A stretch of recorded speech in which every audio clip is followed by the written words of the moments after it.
Hello, my friend. This is Clyde. The big test. In Genesis 22, verses 1 and 2, we read, "Sometime later, God tested Abraham. He said to him, 'Abraham.' 'Here I am,' he replied. Then God said, 'Take your son, your only son whom you love, Isaac, and go to the region of Moriah. Sacrifice him there as a burnt offering on a mountain I will show you.'" The test. The big test. What is the purpose of the test? Tests demand that something will have to be given up. Tests can be for the purpose of proving something. You can fail or pass a test. Abraham had one son before, but that son was not the promised son.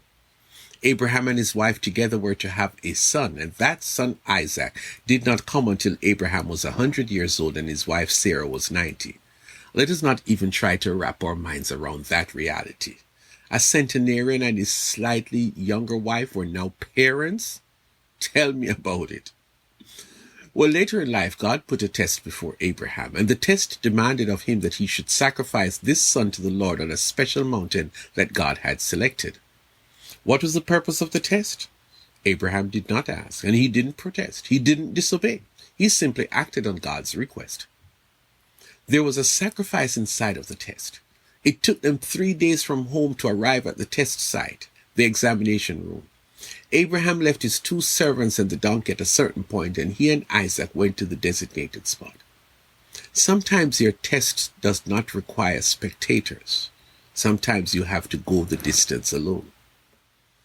Isaac was puzzled because something was missing.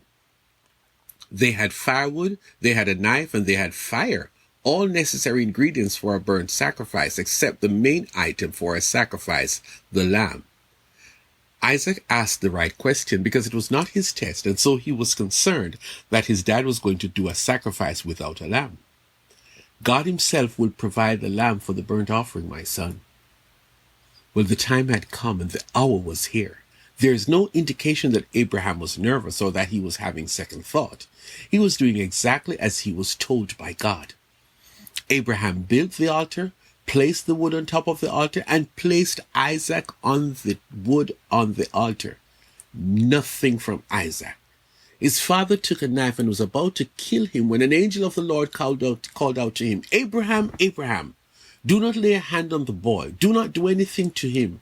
Now I know that you fear God because you have not withheld from me your son, your only son." Did you hear that?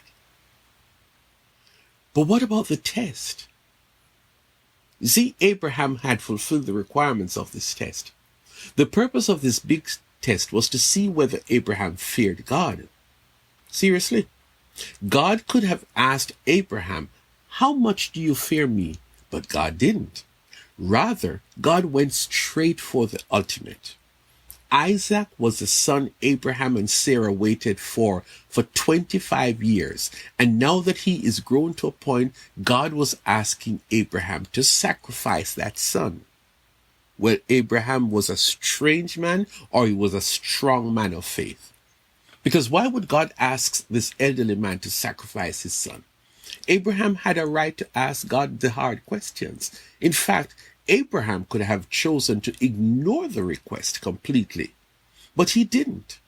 Abraham was a man of great faith, and you see his faith on demonstration when they were almost at the place where Isaac would have become the sacrifice.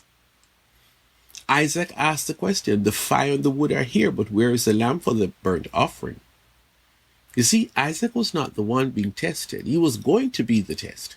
His father was about to sacrifice this late-term gift from God, bearing in mind that this was the only one who God had said he would use to continue the line that would lead to a great nation promised to Abraham.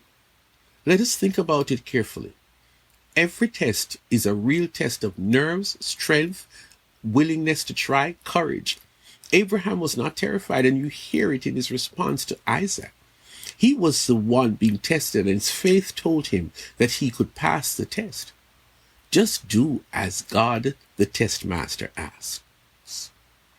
Abraham did not have to kill Isaac, although he was prepared to do so, because his faith told him that God would provide a lamb. He did not know how, but he knew what. They needed an animal for the burnt offering, and Abraham had every confidence. He told the servants, I and the lad will come back to you. This is what he said to them. God may have you at a place where he is testing you. God is asking you to show him how much you fear him, how much you want to please him. A test makes demands on you, sometimes in ways you cannot understand. God is not cruel, and when he is testing you, it is not to hurt you or to harm you. God tests you and me to see how much we love him, how great a price we would be willing to offer to show God how much we fear him. You can pass the test because God is Jireh.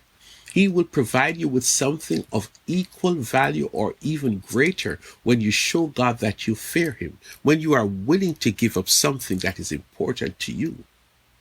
My friend, whatever the test is, aim to pass the big test God gives you. Will you share your thoughts about this message on the big test with me? Well, send me an email to friendofclyde@gmail.com.